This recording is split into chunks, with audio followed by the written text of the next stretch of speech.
Welcome back to another video for the Linux series. This video, I'm going to be managing and configuring Linux system services. And on the first exercise, I'm going to just a couple exercises I'll be executing today. But first, what I'm going to do is view and change the locale on the system. So I'm just going to view the settings on Ubuntu and on Alma. I'll interchange between those two, Ubuntu and Alma. Now, then I'm going to change the system clock on the Ubuntu device that I'm currently on. Right. So to get started, first, I'm going to change the directory here. All right. So now that I'm in, let's take a look at the locale. All right. Not too bad. So there's a few different default locale settings that are displayed, and these variables can be configured as per the user's preference. And I can also use this if the system MD is not running, which is a service and system manager in Linux that can manage all the processes in the system. So let's take a look at the status. All right, so now that we see the status, it just displays the system locale and the keyboard layout and the model settings. I can also notice that the system locale setting is the same as the Lang setting shown in the last output that I had. All right, so let's take a look at this type of locale here. All right, which lists all the available public locales on the system. Let's take a look at another one here.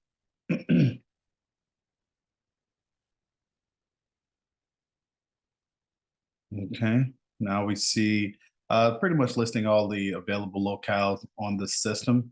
And if I'd like to set a system locale variable, then I would use a command that'll be just a bit different.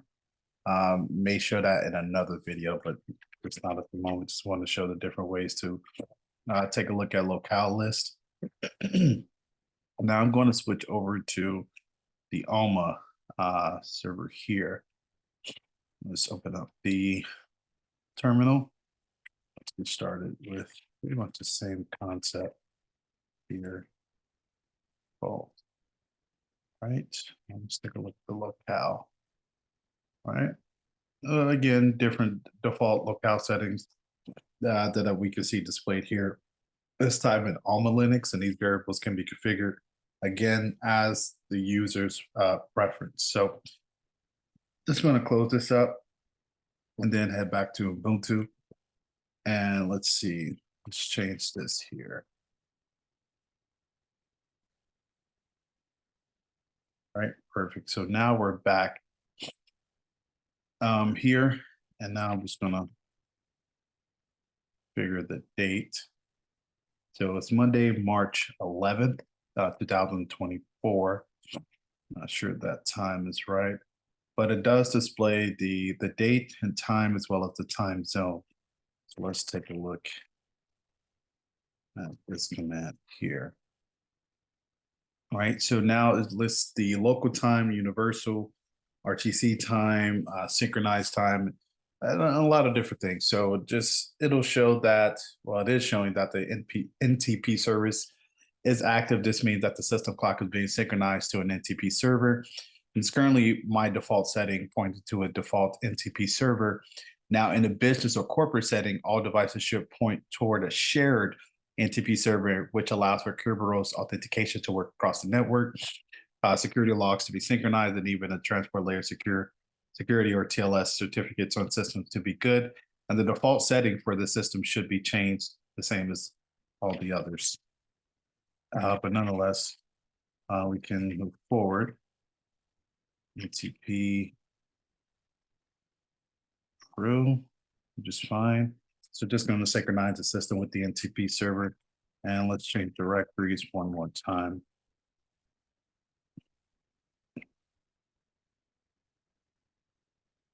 Okay. All right. Let's take a look at what's in here. Okay, so I see the time sync configuration file. Looks like that it may manage the synchronization of the system clock on the NTP server, and I'm actually going to modify this file. So Let's see.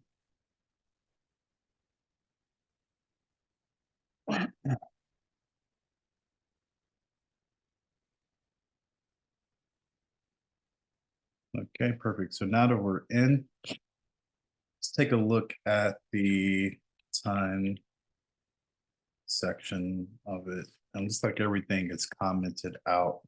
So that means nothing is really hard set. So let's see. I'll just type it right here.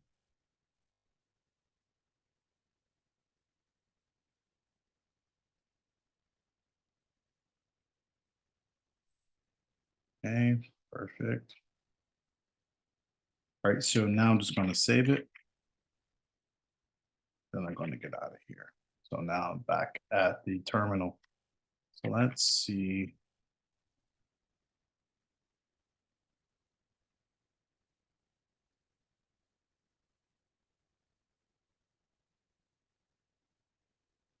Perfect.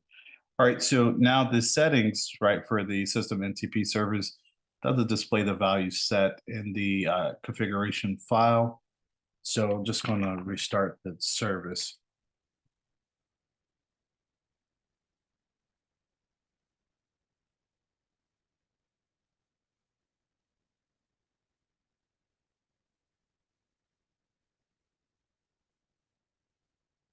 Okay.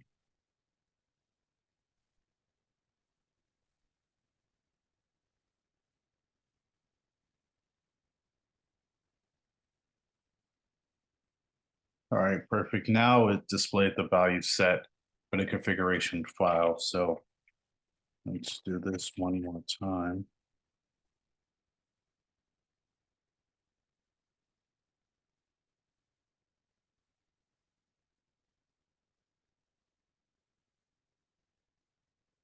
And do not spell. There it is. Perfect.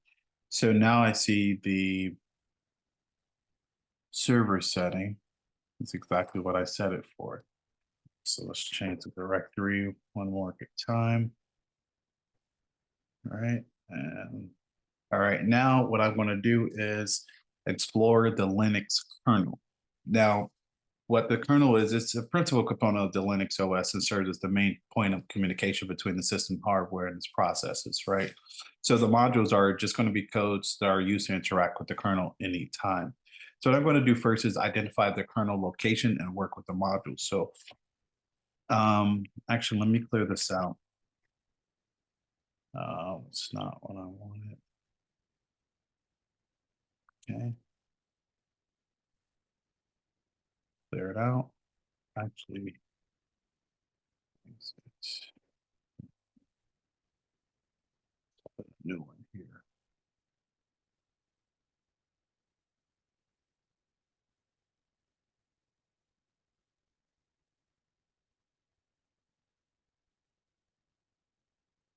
Okay, perfect. Now let's see what's in it. Quite a big, quite an amount of configuration files. All right, so let's see. I'm just going to navigate to another modules directory.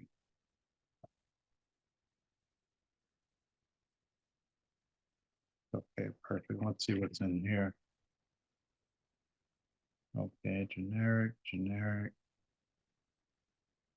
Okay, so pretty much just a list of different modules directories that I can see here. So I'm just going to navigate to another generic directory.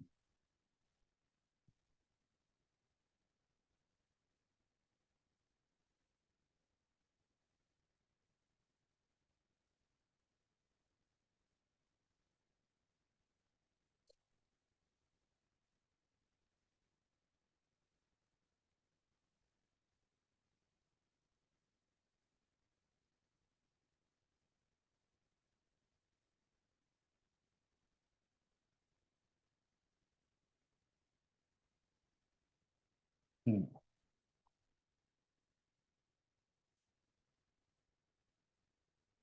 But it should not.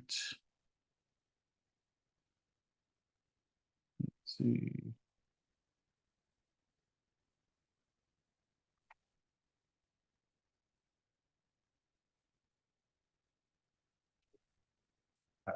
here.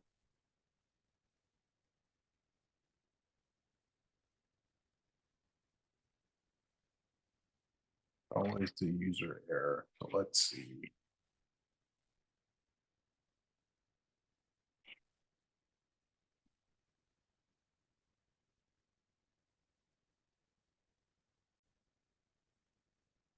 Yeah, I'll see. Wow, man, went wrong.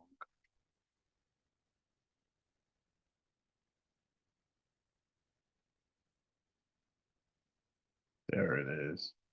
All right, so let's take a look at what's here. All right, perfect. So I see all the modules within the directory. They all begin with modules, as you can see here. Let's change the directory once more. Take a look at the kernel.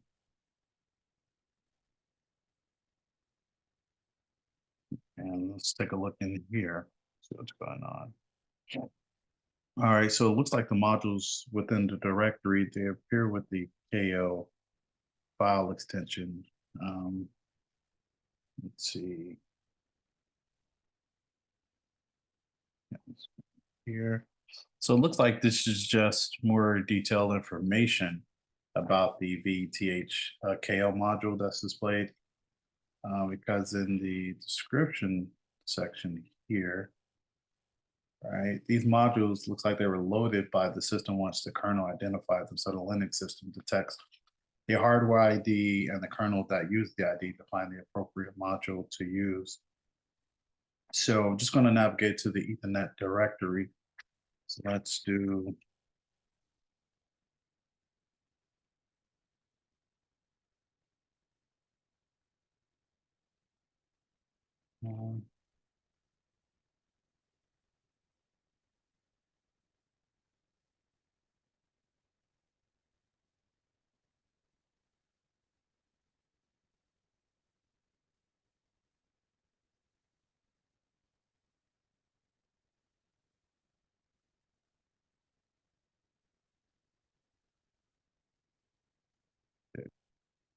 now that we're in, let's see what's in it. All right, just that one. It looks like the driver on Amazon AWS. That's fine. So let's take a look at something else really quick here. Let's read a pipe and some grep.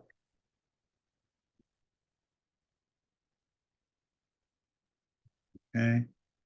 All right. So what I did was I used that command with the grep option to verify whether a specific module is loaded.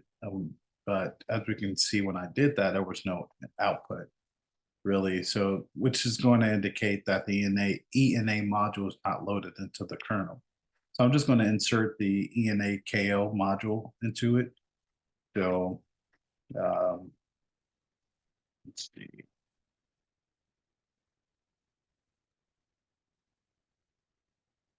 Of course.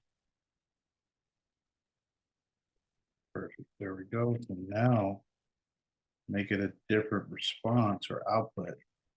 The command when I've done it. Perfect. Yep. Got what I wanted. So now what I'm going to do, so this has been successfully inserted into the kernel. I'm now going to remove the ENA module from the kernel. So let's see.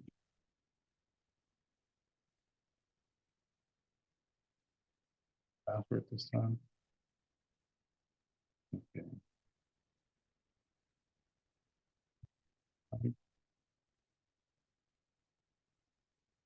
All right, perfect. So now the ENA module is successfully removed from the kernel. So now I'm just going to close the terminal and I'm going to close this video out. So now, just for a brief recap, what I did today was showcase managing and configuring Linux system services with viewing the locale settings, configuring the system clock, and then finally identifying the kernel location and working with the modules within them as well. And again, this has been another video in the robust Linux series that we have going at the moment. And on the next video, I'm going to go over storage management concepts within Linux. Hope to see you there. In the meantime, stay curious, stay secure.